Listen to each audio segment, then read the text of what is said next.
Hey guys, Sierra Bailey here with Accel Commercial Real Estate. The video you're watching ties into our event in June, Accelerate. If you want to learn more about what you see today, scan the QR code on your screen or click the link in the description to get your tickets now before early bird pricing runs out. Enjoy the video.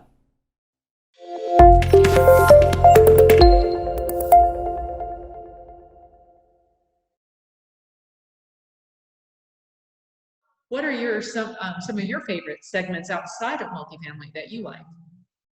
Uh, Probably the one I like the most is having um, multi-tenant industrial, an industrial property. If you Now, can those get it are, here.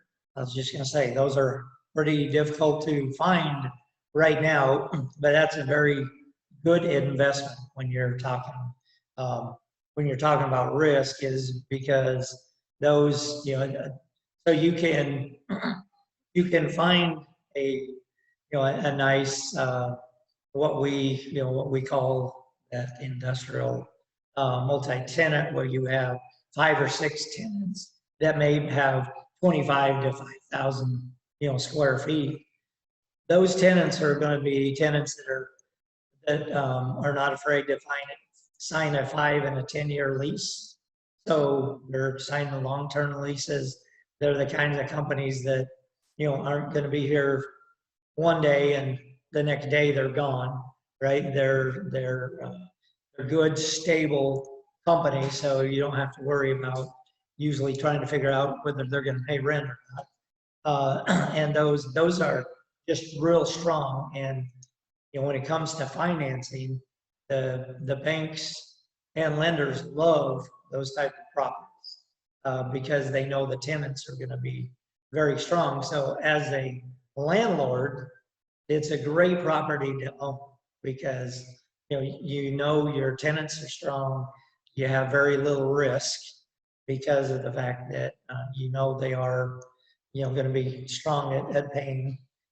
They've signed a 5 and a 10-year lease, right? So it's not like you're having to get a new lease from a tenant every year. So that is one of my favorite actually investments. But like Janet said, it's tough to find those here in Tennessee, and especially in some of the counties like Williamson County, things like that. It's that's almost impossible to find. If you can, you're going to pay a pretty good hefty price for the property. So I enjoy that. But we're kind of going back though, trying to understand and work with the client and what Jana said. For me is when I talk about what motivates me, but it part of it too comes back to that education. Helping talk through and educating the client, but helping understand what the client is looking for, right? So you have some clients who, when you're talking about multifamily, they may be, no, I want stabilized Class B properties. I don't want to do any value add. I don't want to do, any of that, right? So, it's truly understanding what they're looking for, kind of what their risk is. If they love the Class C, and as I kind of use the term, has hair on the deal or fur coat, on the deal, they don't mind those type of properties. You really understand though, what the client is looking for, but then educating the client on the areas within, Tennessee, because we work Tennessee, we work Northern Alabama, Southern Kentucky and all that. So, it's helping, some people who may, not have heard or thought a whole lot about like a Huntsville, Alabama, or some of that area. They haven't really thought about that. And, it's just educating on that, or a Clarksville or a Chattanooga and some of those areas, and maybe even some of the tertiary markets, whether it's a Shelbyville or Minville, things like that, right? So it's helping people understand the market and talking with them. And, you know, like Janice said, I have no problem in, as you can tell, talking for one thing, but helping educate people, right? And you know, so I have no problem in sharing, you know, all the knowledge I know about the markets and, you know, the different classes, and, you know, helping educate them once I can really find out what their needs and what their criteria and what they're really looking for.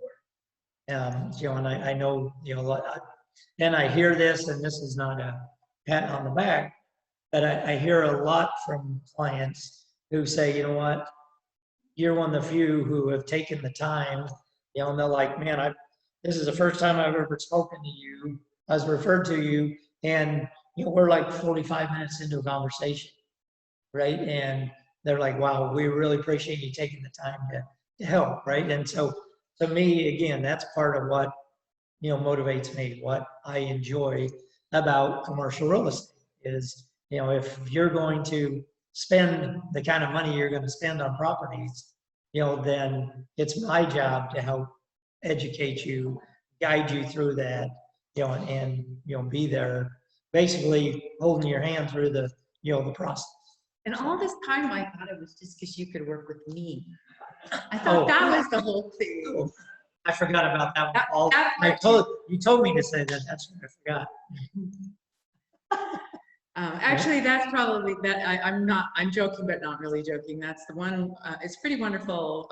As you could probably already guess, we're pretty obsessed with real estate, and that we get to do it together.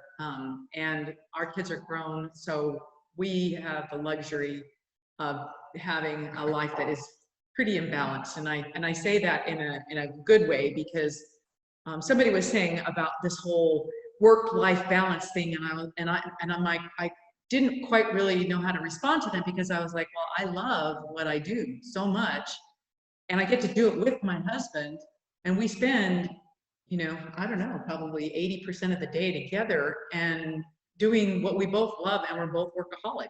And in fact, some of you in the audience are communicating with my husband even at 3 o'clock at night, because you know you are both insomniacs, and that's okay as long as he doesn't wake me up during that period of time.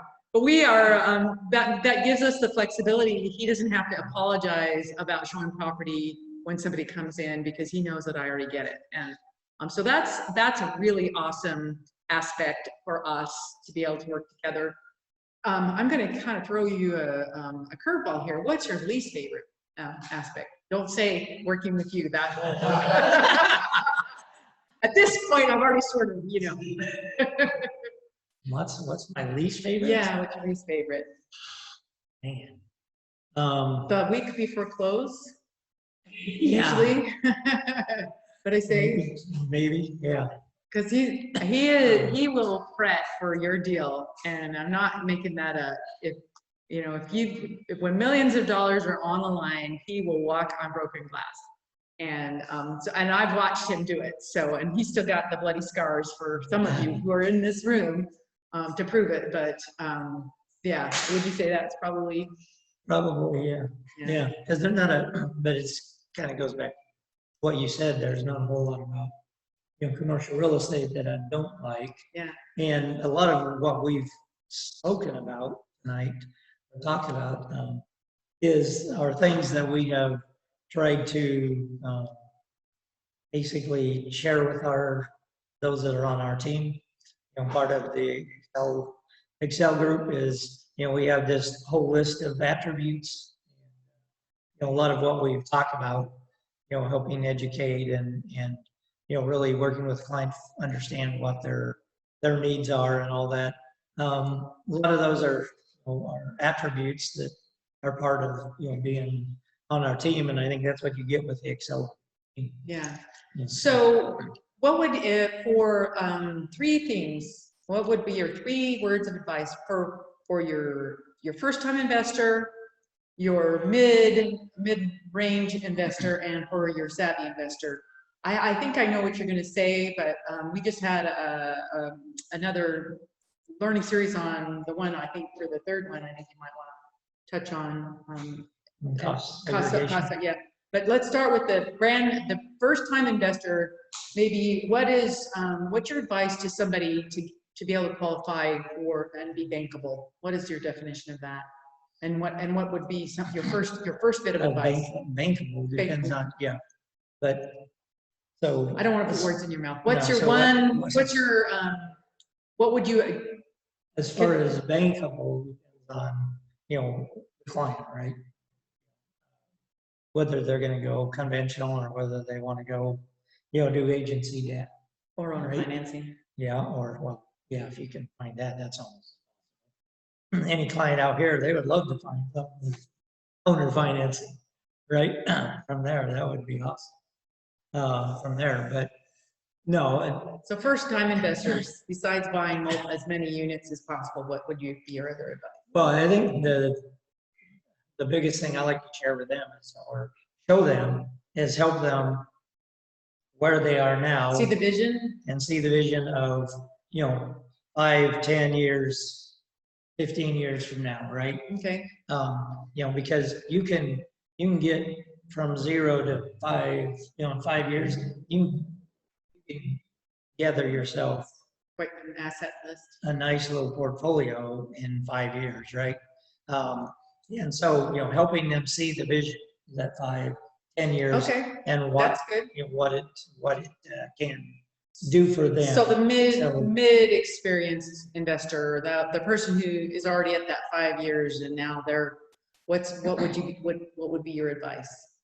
Well, I think my biggest piece of advice is to, would be when you talked about the third piece, really the second would be helping them understand to take advantage of,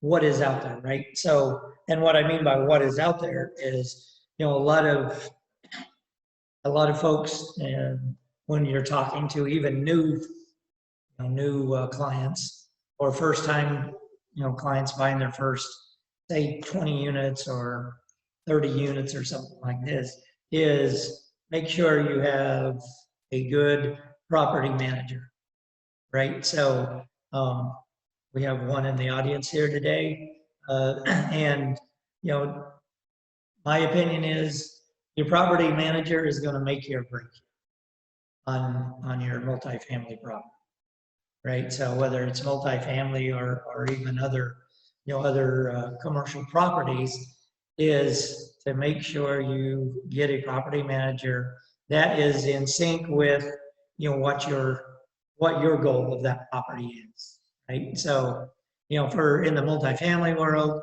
it may be you want to visit with that property manager and talk to them to see, say the person is saying, hey, I'm going to hold this 5 years and I'm going to sell, right? Or maybe 7 years, whatever. You want to talk to that property So they manager share the vision with and your make vision. sure They they understand what your vision is, right? And make sure, and then talk to that property manager about, okay, so, this is what I want to do with the property. Now, tell me how you're going to work with me on getting to year 7 to where this property is going to be, how you sell, right? And so, but the property manager can make you and break you, right, Rick?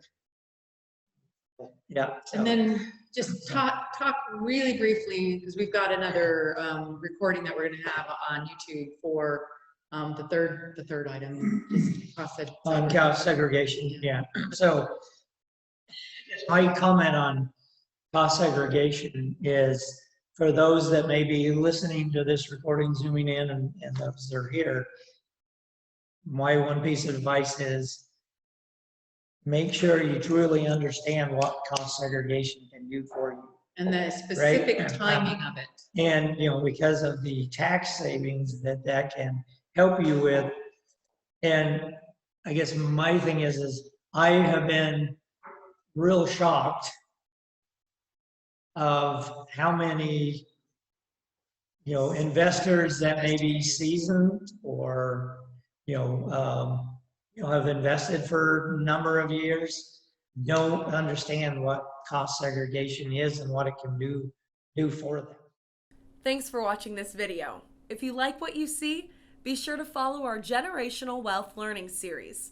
On select Thursdays, we offer cutting-edge industry information that would normally cost thousands of dollars. And the best part, our education is absolutely free. If you register through our events page, you can join us live, either in person or over Zoom. In the meantime, like this video, comment down below, and subscribe to our channel so you never miss a beat.